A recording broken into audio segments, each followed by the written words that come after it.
Just a moment. I'm just telling them that we start. What we'll have now is the first time we'll have a session where students present posters. And many of the ACM conferences thus far, they were participating in the student research competition, which is something... There's a microphone.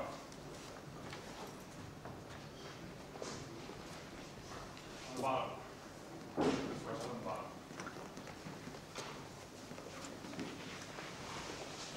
Yeah? So this is the first time we will have a session where students present posters. Most of the ACM conferences, they have a student research competition which is sponsored by Microsoft.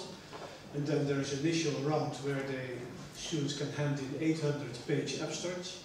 There's a jury which selects a couple of the posters, and this is also used for deciding who probably gets some extra travel funds in getting here. So there's a sponsorship of $500 for travel funds. And then in the end there are prizes to be awarded. So the initial selection was done based on the posters and interviewing the students you have seen outside. And today we'll have 6 talks. There's 3 talks in the undergraduate division and 3 talks in the graduate division. And so then we'll announce the winners at the end of the conference. And then the winners in each category will be invited by the ACM to go to something they call the grand final, where they finally will select the best poster presenter from all the ACM conferences who participate. So we had, this time we had 15 people submitted, because it was quite late in the process that we actually learned and got approval. And then Peter Timon asked me to quickly arrange this. So we had not that many posters, but I think it's nice that for next year, if you go home and you have students who want to come to the ICFP, that they really try to get into this poster competition, because it will be easier for them, because there will also be travel funds, etc. So it's a nice opportunity for someone who doesn't have a full paper to be present at the ICFP conference anyway. That's just kind of advertisement. So we have 3 undergraduate talks, and then we'll have 3 graduate talks. There's 10 minutes for the talk, and there's 5 minutes for discussion and questions asking and switching to the next student. And part of the evaluation is also the way they defend questions and answer questions in the presentation is part of the judging process. So I invite you all to ask all the hard questions you have, and then I will just say that time is over. Yeah? Okay. Okay, well, as I was saying, I will present my work on compiling contextual objects. In particular, I will present a schema for compiling the Beluga programming language. Beluga is a language with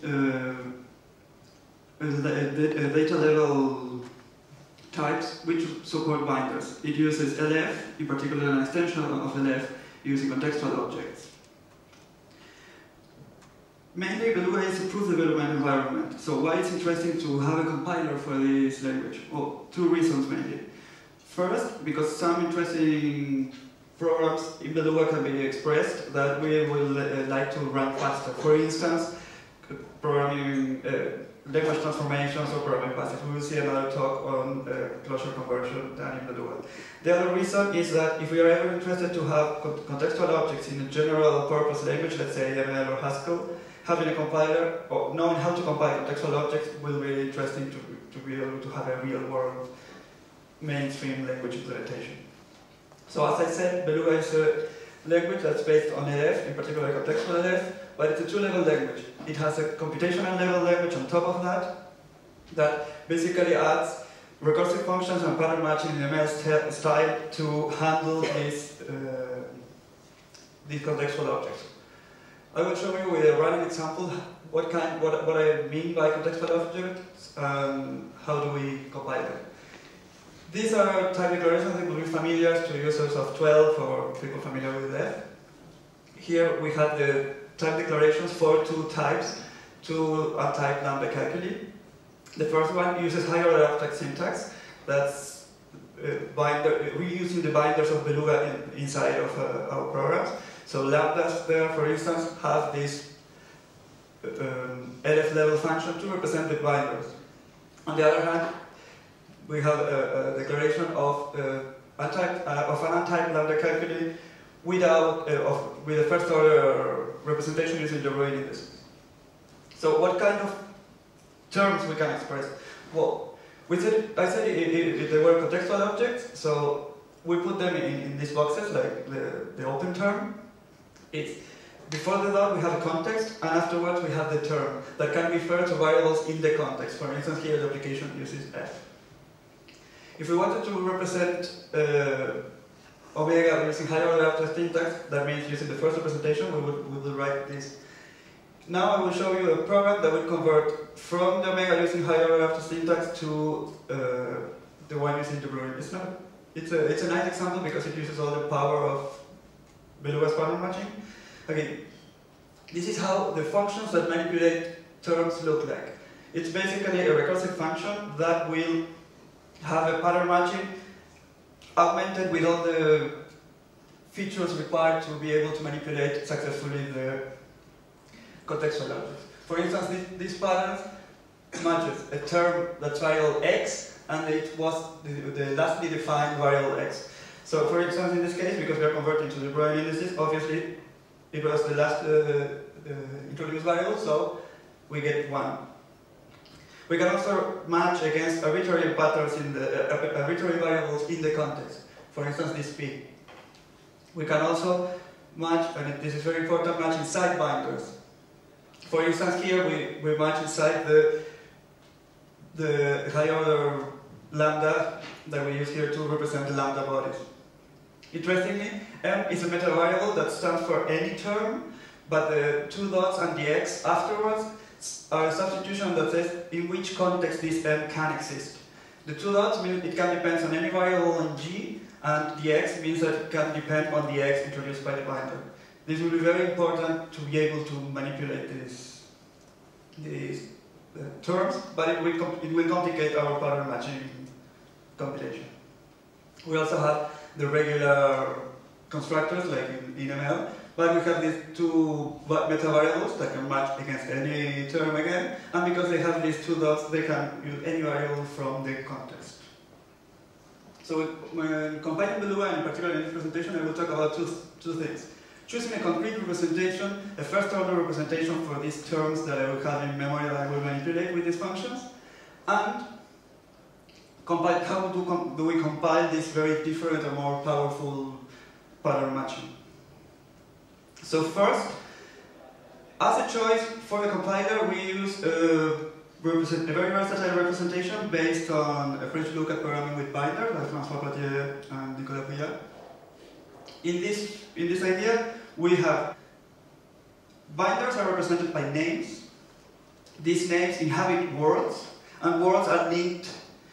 They have links between them. So each time we introduce a new binder, like here in the lambda term, we introduce a new link between the smaller world and the bigger world where the body of the lambda inhabits, and this link introduces a new name. If we want to use in the body of the binder, we want to use variables from the parent world, we need to import them. The objective of using this is because we can easily convert to the Breuil indices by counting how many times we need to import and how far back this name was introduced, basically. And because all these words are unique, in an expression we can use the name or the number of the word as when converting to names. So it's easy and versatile for that. So we use this representation in our compiler for all the high-level optimizations. Right now I will only describe pattern matching, but it's a nice thing that our compiler generates the pattern matching tree using this representation, and then it converts the code to the Breuil index path or name-based path. But we compute the tree only once, without paying attention to the particular representation of the variables. So how does this pattern matching compilation look like? It's a very straightforward splitting tree computation, but with augmented rules. Whether in ML or Haskell we have rules for variables and a rule for constructors, here the language of patterns is richer, so we will have more rules. The first thing we split on, and we won't split recursively because the contexts appear only once, is we split on the shape of the context. For instance, in this case, the red boxes show the context. So the tree will be split between the first two that require context with at least one element, with the other three that requires an arbitrary number of elements. Then we need rules, and all the other rules will be used recursively, as with more or less the same algorithm that is used for compiling patterns for ML. In particular, we need to pay attention, for instance, in the blue case, these variables are not variables in the sense that they match against anything, because they have the substitution, the two dots or the two dots and the x. So when we split the branches for the pattern, we need to be sure that if the two variables have compatible or the same substitution, they can go in the same branch. Otherwise, they need to go in different branches, because the substitution means that different terms will match with them.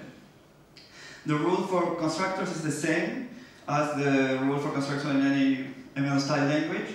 And lambdas, because we compare the terms up to alpha equivalence, we don't really care about the name of the variables, so all lambdas match the same, same as if lambda were a constructor.